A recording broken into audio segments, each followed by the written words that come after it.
এখানে শুধু সুফিবাদ প্রচার করা হয়। লাইক দিন, শেয়ার করুন। বিসমিল্লাহির রহমানির রহিম। আসসালামু আলাইকুম রহমতুল্লাহি আবরাকাতুহু। পরম দয়ালু অসীম দাতা মহান আল্লাহ রব্বুল আলমিনের শাহী দরবারে লাখো কোটি শুক্রিয়া। আজ আমরা এক মহারহস্যের চাদর উন্মোচন করতে যাচ্ছি। আপনাদের সাথে এই আধ্যাত্মিক সফরে যুক্ত আছি আমি অধম জাহিদ সরকার আল চিস্তি নিজামী, পীর কিবলা চিস্তিয়া দরবার শরীফ। পবিত্র কোরআনে বর্ণিত হজরত সুলাইমান আলাইহিস সালাম এবং সাবার রানী বিলকিসের কাহিনী আমরা কম বেশি সবাই জানি, কিন্তু আজ আমরা বাহিক কাহিনীর পিছনে লুকিয়ে থাকা সুফি তথ্য বা হাকিকত নিয়ে আলোচনা করব ইনশাআল্লাহ। সুপ্রিয় দর্শক মণ্ডলী, আজকের আলোচনাটি সাধারণ কোনো ঐতিহাসিক গল্প নয়, এটি আপনার ভিতরের আত্মাকে জাগ্রত করার এক গোপন চাবিকাঠি। তাই প্রথম থেকে শেষ পর্যন্ত একটি মুহূর্ত মিস করবেন না। ইতিহাস নারী বিলকিসকে একজন নারী শাসক হিসেবে দেখেন, কিন্তু সুফি দর্শন তাকে দেখে নফসে মোতামাইন্না বা প্রশান্ত আত্মার এক অনন্য প্রতীক হিসেবে। বিলকিস এবং তার জাতি সূর্যের উপাসনা করত। সুফি মতে সূর্য হলো নূরে জোহরি বা বাহিক আলোর প্রতীক। বিলকিসের ক্ষমতা ছিল সৃষ্টির বাহিক শক্তিকে নিয়ন্ত্রণ করা। সাবারাজ্য আসলে অন্য কিছু নয়, এটি মানুষের অন্তরের এক বিশাল সাম্রাজ্য। আর বিলকিস হলেন সেই হৃদয়ের অধিপতি, যিনি সঠিক দিশা পাওয়ার আগে নিজের ভিতরের তেজ বা নফসের আলোয় চলেছিলেন। হজরত সুলাইমান আলাইহিস সালাম এখানে কামেল মুর্শিদ বা আল্লাহর প্রতিনিধির প্রতীক। তিনি যখন বিলকিসকে চিঠি পাঠালেন, তা ছিল আসলে আল্লাহর পক্ষ থেকে অন্তরে আসা এলহাম বা ঐশী ডাক।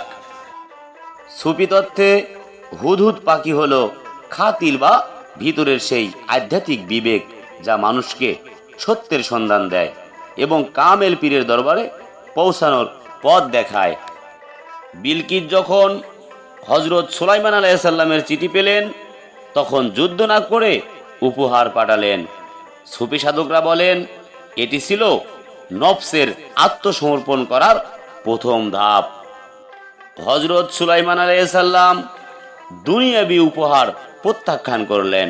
এর হাকিকত হলো প্রকৃত পীর মুর্শিদ কখনো শিষ্যের ধন সম্পদ চায় না, তিনি চায় শিষ্যের খাঁটি অন্তর। বিলকিসের সিংহাসনটি ছিল তার অহংকার, ক্ষমতা ও নফসের প্রতীক। সুলাইমান আলাইহিস সালাম চাইলেন সেই সিংহাসনটিকে বিলকিস আসার আগেই তার দরবারে হাজির করতে। চোখের পলকে সিংহাসন এনেছিলেন আসিফ বিন বারখিয়া। সুফি মতে এটি হলো ইলমে লাদুনি বা আল্লাহর দেয়া গোপন বাতিনি জ্ঞান, যা কেবল আল্লাহর ওলিদের কাছেই থাকে। হজরত সুলাইমান আলাইহিস সালাম সিংহাসনের রূপ পরিবর্তন করে দিলেন। বিলকিস এসে যখন ওটা দেখলেন, তিনি চিনতেও পারলেন না, আবার পারলেনও। সুফি মতে এটি হলো ফানা ও বাঁকা। মানুষ যখন আল্লাহর রঙে রঙিন হয়, তখন তার পুরনো রূপ বদলে যায়। বিলকিস যখন হজরত সুলাইমান আলাইহিস সালামের প্রাসাদে প্রবেশ করলেন, মেঝেতে স্বচ্ছ কাচ দেখে তিনি ভাবলেন সেখানে পানি আছে এবং তিনি কাপড় টেনে উপরে তুললেন। হজরত সুলাইমান আলাইহিস সালাম বললেন এটি পানি নয়, এটি স্বচ্ছ কাঁচ। সুফি হাকিকত হলো দুনিয়ার এই মায়া মরিচিকাকে আমরা আসল ভেবে বসি, কিন্তু কামেল পীর এসে আমাদের চোখের পর্দা সরিয়ে দেন।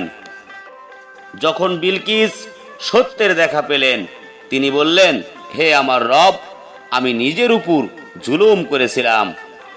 আজ আমি সুলাইমানের সাথে রাব্বুল আলামিনের কাছে আত্মসমর্পণ করলাম। বিলকিসের এই ঘটনা প্রমাণ করে আধ্যাত্মিক জগতে নারী বা পুরুষের কোনো ভেদাভেদ নেই। বিলকিসের বাতিনি ক্ষমতা ও হাকিকত এটাই উচ্চ ছিল যে তিনি সরাসরি আল্লাহর নূরের সন্ধান পেয়েছিলেন। প্রিয় শ্রোতা, ভাই ও বন্ধুরা, বিলকিস যেমন হযরত সুলাইমান আলাইহিস সালামের কাছে এসে নিজেকে সমর্পণ করেছিলেন, আধ্যাত্মিক পরিভাষায় একেই বলা হয় বায়াত। বায়াত মানে হলো আল্লাহর কাছে বিক্রয় হয়ে যাওয়া। পবিত্র কোরআনে মহান আল্লাহ তাআলা বলেন, যারা আপনার কাছে বায়াত হয় তারা মূলত আল্লাহর কাছেই বায়াত হয়, তাদের হাতের উপর আল্লাহর হাত রয়েছে। সূরা আল ফাত আয়াত নাম্বার 10। সুতরাং বায়াত হওয়া আল্লাহর সরাসরি হুকুম। রাসূলে পাক সাল্লাল্লাহু আলাইহি সাল্লাম ফরমান, যার কোনো শায়েখ বা পীর নেই তার পীর হলো শয়তান। বিলকিস যদি হযরত সুলাইমান আলাইহিস সালামের উসিলা না নিতেন তবে কোনোদিনও মূর্তি পূজা থেকে মুক্তি পেতেন না। আপনার ভিতরের নফসকে পরিশুদ্ধ করতে, রানী বিলকিসের মতো বাতেনি চোখ জাগ্রত করতে আমি আপনাদের আহ্বান জানাচ্ছি আমাদের চিশতিয়া দরবার শরীফে এসে বায়াত গ্রহণের জন্য। শুধু বায়াত নিলেই চলে না, বাতিনি জ্ঞান অর্জন করতে হয়। আর সেই বাতিনি জ্ঞানের আলো ছড়াতে প্রকাশিত হয়েছে এক অনন্য কিতাব। বইটির নাম বেহুশের চৈতন্য দান। নাম শুনেই বুঝতে পারছেন, যারা দুনিয়ার মোহে, গাফিলাতে এবং অজ্ঞানতার ঘুমে বেহুশ হয়ে আছেন তাদের আত্মাকে জাগিয়ে তোলার এক মহা ঔষধ এই বই। এই বইটিতে সুফিবাদের এমন কিছু গোপন রহস্য, জিকিরের হাকিকত এবং মোরাকাবার নিয়মাবলী আলোচনা করা হয়েছে, যা আপনার ভিতরের আধ্যাত্মিক চোখ খুলে দেবে। আপনি যদি আপনার জীবনের উদ্দেশ্য খুঁজে পেতে চান, আল্লাহর প্রেমে দেওয়ানা হতে চান, তবে আজই বেহুশের চৈতন্যদান বইটি সংগ্রহ করুন। এটি পড়ার পর আপনার ভিতরের জগৎ উলটপালট হয়ে যাবে ইনশাআল্লাহ। শুধু এই বইটি নয়, আমাদের দরবার শরীফের কুতুবখানায় সুফিবাদের উচ্চ অঙ্গের সকল প্রকার দুর্লভ বই পাওয়া যায়। মারিফাতের জ্ঞান পিপাসুদের জন্য এটি একটি মহাসমুদ্র। চিশতিয়া তরিকা হলো প্রেম, মানবতা ও খোদা প্রেমের তরিকা। খাজা মঈনুদ্দিন চিশতি রহমাতুল্লাহি আলাই এই ভারতবর্ষের কোটি কোটি মানুষের অন্তরে আল্লাহর আলো জ্বালিয়ে দিয়েছিলেন। আমরা এই চিশতিয়া তরিকার বাতিনি ও জাহেরি উন্নয়নের জন্য নিরলস কাজ করে যাচ্ছি, যাতে যুগের চাহিদার সাথে তাল মিলিয়ে মানুষের কাছে খাঁটি সুফিবাদ পৌঁছিয়ে দেয়া যায়। তরিকার খেজমত এবং মানবতার কল্যাণে আমরা প্রতিষ্ঠা করেছি সুফি সেবা ফাউন্ডেশন। এটি কেবল একটি সংগঠন নয়, এটি খাজা বাবার দরবারের একটি আধ্যাত্মিক সেবামূলক ডানা। এই ফাউন্ডেশনের মাধ্যমে আমরা একদিকে যেমন সুফি দর্শনের প্রচার করছি, অন্যদিকে অসহায় মানুষের সেবা, এতিমদের লালন পালন ও ইলমে দ্বীনের আলো ছড়িয়ে যাচ্ছি। সুফি সেবা ফাউন্ডেশনের সদস্য হওয়া মানে হলো ওলিয়া উলিয়াদের কাফেলার সাথে নিজের নাম যুক্ত করা। এই সেবার ওসিলায় হাসরের ময়দানে আমরা খাজা বাবার সাফায়াত লাভ করতে পারি। আমি আপনাদের সবাইকে আন্তরিকভাবে আহ্বান জানাচ্ছি, আপনারা আপনাদের সামর্থ্য অনুযায়ী সুফি সেবা ফাউন্ডেশনের আজীবন বা সাধারণ সদস্য হন এবং এই মহৎ কাজে আমাদের সাথী হন। রানী বিলকিস যেমন তার সমস্ত অহংকার বিসর্জন দিয়ে হযরত সুলাইমান আলাইহিস সালামের চরণে লুটিয়ে পড়েছিলেন, আমাদেরও উচিত আমাদের নফসকে আল্লাহর ওলির চরণে সঁপে দেওয়া। সময় শেষ হয়ে আসছে, দুনিয়ার এই ক্ষণস্থায়ী মেলায় মজে না থেকে নিজের আত্মাকে পরিশুদ্ধ করার এখনই সময়। আমরা জানলাম রানী বিলকিসের ভিতরের ক্ষমতা, ইসমে আজমের শক্তি এবং কামেল মুর্শিদের প্রয়োজনীয়তা।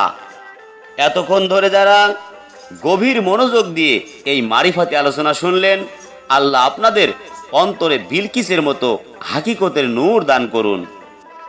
এমন সব গোপন বাতেনি রহস্য এবং সুফি তত্ত্বের আলোচনা আমরা নিয়মিত আপনাদের সামনে নিয়ে আসব।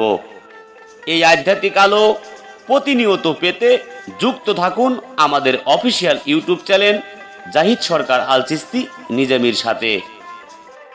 তাই আর দেরি না করে এক্ষুনি জাহিদ সরকার আল চিস্তি নিজামী ইউটিউব চ্যানেলটি সাবস্ক্রাইব করুন এবং বেল আইকনটি চেপে রাখুন, যাতে কোনো পর্ব মিস না হয়। ভিডিওটি লাইক করুন এবং শেয়ার করে অন্য ভাই বোনদেরও রানী বিলকিসের এই বাতিনি হাকিকত জানার সুযোগ করে দিন। বায়াত গ্রহণ, বই সংগ্রহ কিংবা ফাউন্ডেশনের সদস্য হওয়ার জন্য স্ক্রিনে দেওয়া নাম্বারে বা আমাদের চিস্তিয়া দরবার শরীফে সরাসরি যোগাযোগ করুন। আল্লাহ পাক আমাদের সবাইকে চিস্তিয়া তরিকার ছায়াতলে কবুল করুন এবং ওলিদের কদম মোবারক আঁকড়ে ধরার তৌফিক দিন, আমিন। আপনাদের সবার সুস্বাস্থ্য ও বাতেনি উন্নতি কামনা করে আজকের মতো বিদায় নিচ্ছি। আমি জাহিদ সরকার আল চিস্তি নিজামী, পীর কেবলা, চিস্তিয়া দরবার শরীফ। সবাই ভালো থাকুন, সুস্থ থাকুন। খোদা হাফেজ। আসসালামু আলাইকুম ওয়া রাহমাতুল্লাহি ওয়া বারাকাতুহু। জয় গুরু, জয় হোক পাক পাঞ্জাতন আহলে বায়াত বিশ্ব মানবতার।